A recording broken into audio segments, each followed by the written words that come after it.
Adriano Sapinala não poupou palavras e disparou contra o regime ditatorial do MPLA. Aquilo que são os resultados macroeconômicos, há um elevar em relação ao ano passado, etc, etc, mas que na prática não se resolve, não se resulta naquilo que são os problemas, ou seja, aqui tomando de muleta os outros que dizem resolver os problemas do povo. Fica muito complicado, presidente. E aí está o problema do nosso país real. Dizia eu, convido os meus colegas deputados, os auxiliares do titular. Então fica ligado neste vídeo. Olá pessoal, daqui vai para vocês, o vosso boy Henrique Stress para mais um vídeo nesse canal, pessoal. Quem não está inscrito, inscreva no canal, deixa o seu like porque é muito importantíssimo. E ativa o sininho das notificações para não perder nenhum vídeo.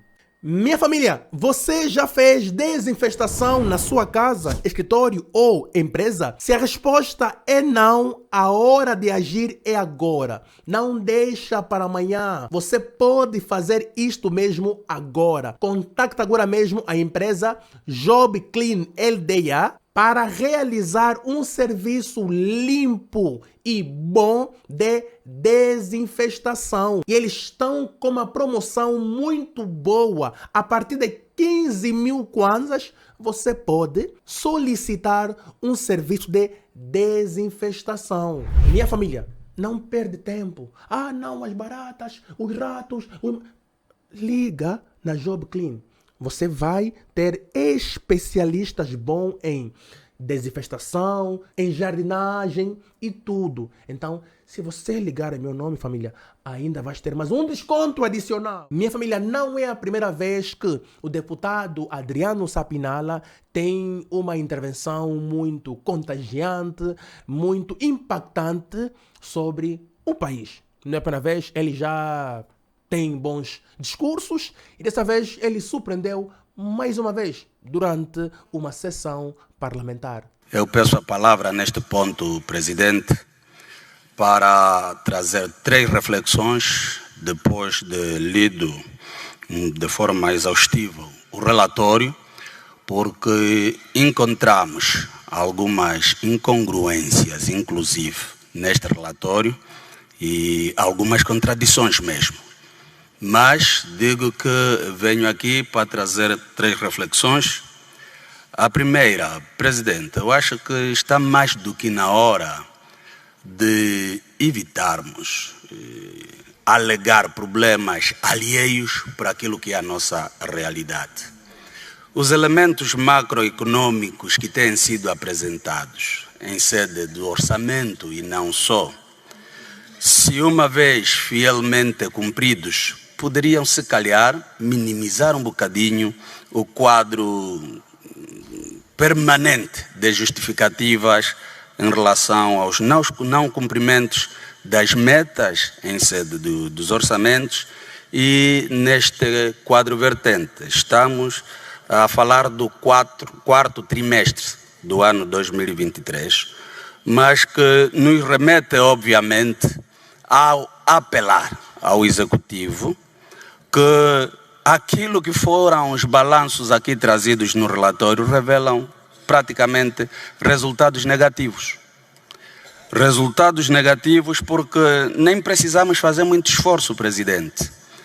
Eu faço fé e acredito que tanto os deputados do grupo parlamentar do MPLA quanto os membros do Executivo também andam por Luanda.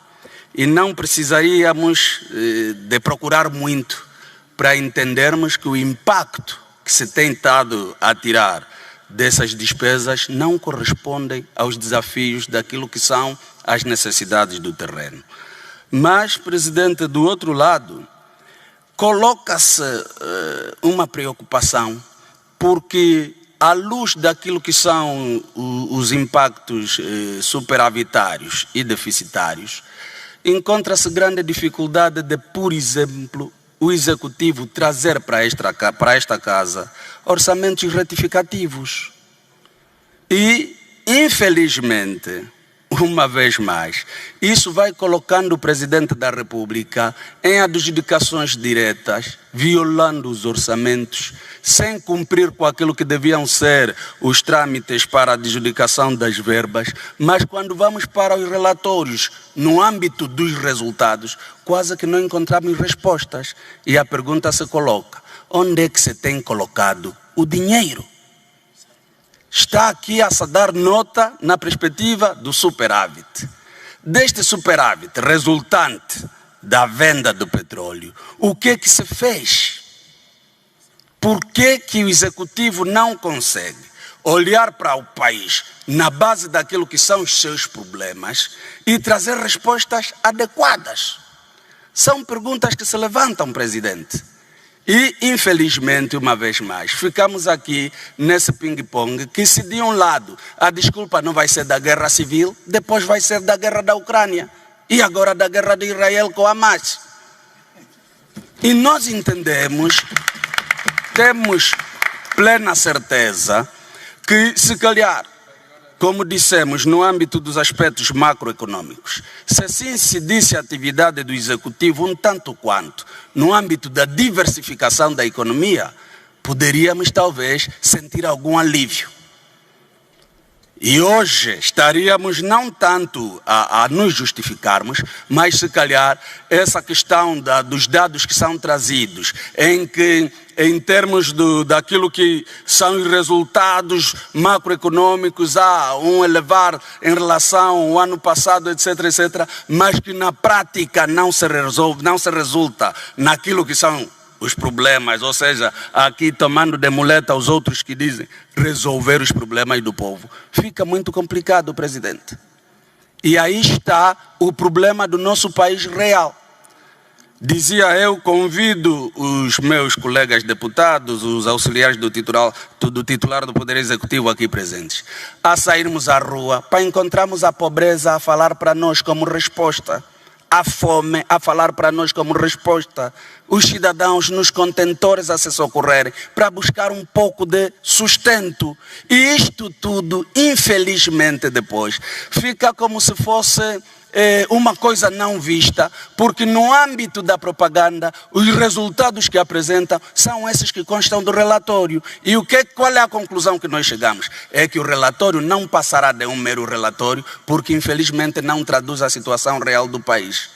Então, já é hora de olharmos um pouco mais para o país com sentimento, olharmos um pouco mais para os angolanos com camaradagem e ver se encontramos respostas para os nossos problemas. E em relação aqui ao relatório trazido, lamentavelmente seria um insulto ao nosso povo se dessemos voto positivo. Isso respondendo aos apelos que estamos a receber dos colegas do grupo parlamentar do MPLA para darmos voto positivo a este relatório. Presidente, muito obrigado e tenho dito.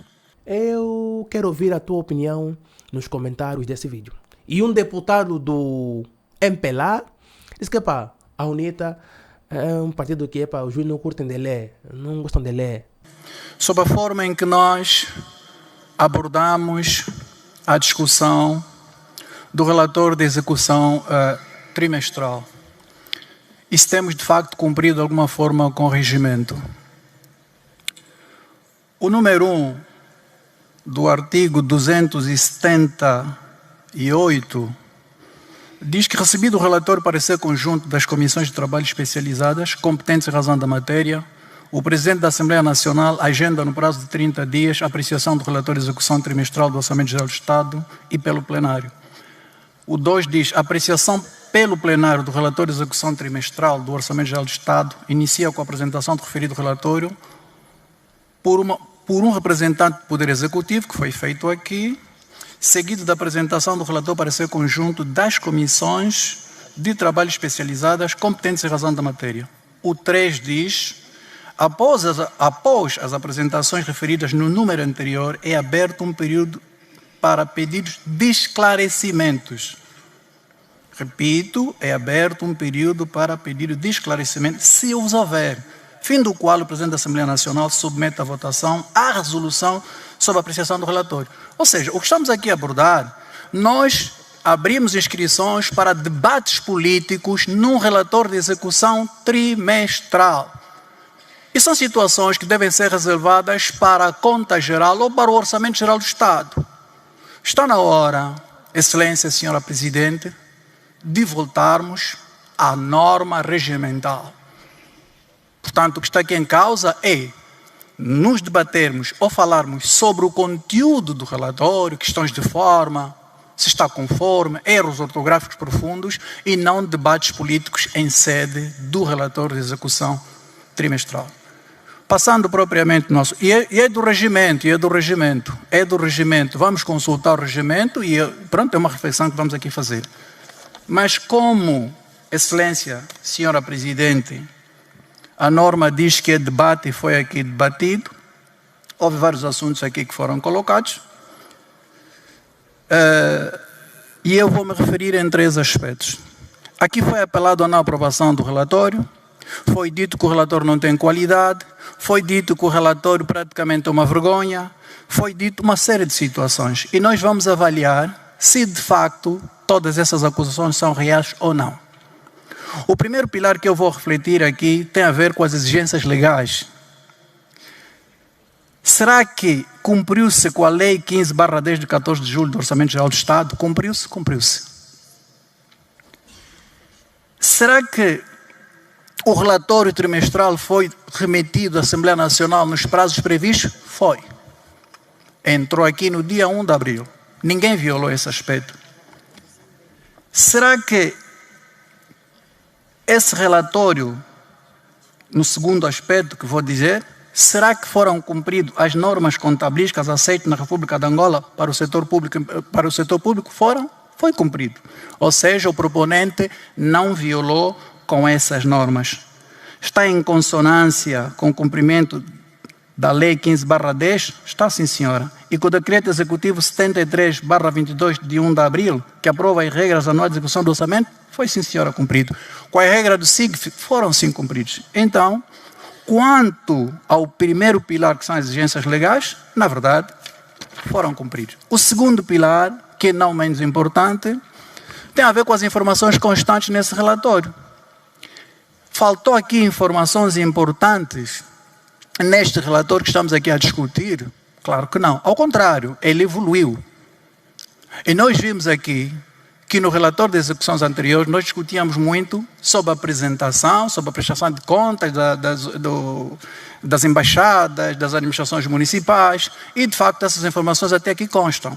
Não faltou, de facto, nenhuma dessas informações aqui neste relatório.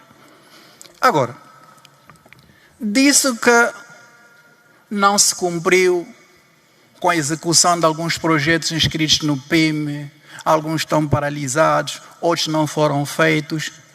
Nós vamos acusar o proponente quanto a isso. O que o proponente está aqui a fazer é prestar o relatório, a informação de tudo quanto é que é da responsabilidade do proponente. Se houve desvios de fundo, se houve incumprimento de empreiteiro, isso é uma responsabilidade do Ministério Público acusar e levar essas pessoas ao tribunal. Portanto, isso não põe em causa a apresentação deste relatório.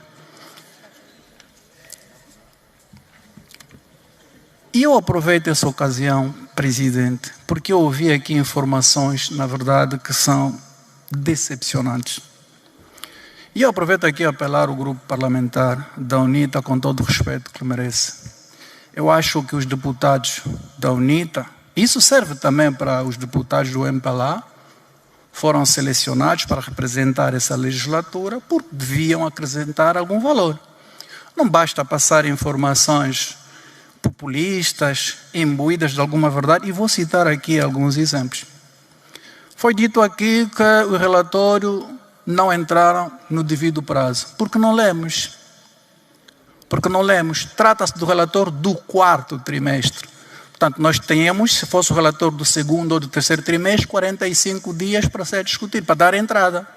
Como trata-se do 4º trimestre, são 90 dias. E se entrou no dia 1, façam as vossas contas. E vão ver que ali não leram de facto. E nem sequer leram as recomendações e nem as constatações. Eu não sei se é normal aceitar de um deputado com a qualidade que se espera que diga que, de facto, o PIM na província de Benguela, apesar que a deputada Esperança já se referiu, mas eu gostaria de pedir ao senhor ministro, na verdade, que pudesse dar um esclarecimento, pudesse, na verdade, porque não se pode esperar uma aberração ouvir de um deputado que 85% não foi executado e que 15% só foi possível porque recorreu-se aos recursos do programa de combate à pobreza. Isso é uma aberração, não se pode esperar isso, não se pode ouvir isso de um deputado. É inconcebível. É inconcebível ouvir de um deputado que lê os relatores pergunta: estamos a discutir o orçamento aprovado, do orçamento geral aprovado, ou estamos a discutir o relatório de execução trimestral? Meu Deus, o que é o relatório de execução trimestral? É o orçamento que nós estamos a discutir, apenas é uma parcela trimestral do orçamento que nós estamos a discutir. É normal ouvir isso de um deputado? Será que vocês leem mesmo, aprendem, têm feito formação quanto a isso? Não é possível aceitar isso. É para a família. Eu não sei, né? Quem não gosta de ler nessa história. Porque os que estão com o bolo, o queijo, a faca, o pão e os ingredientes são os do MPLA. Eles é que fazem a divisão. Eles é que têm o poder de decisão. E eles também são os juízes que estão a falhar conosco. Agora, os outros é que não gostam de ler. A tua opinião nos comentários desse vídeo.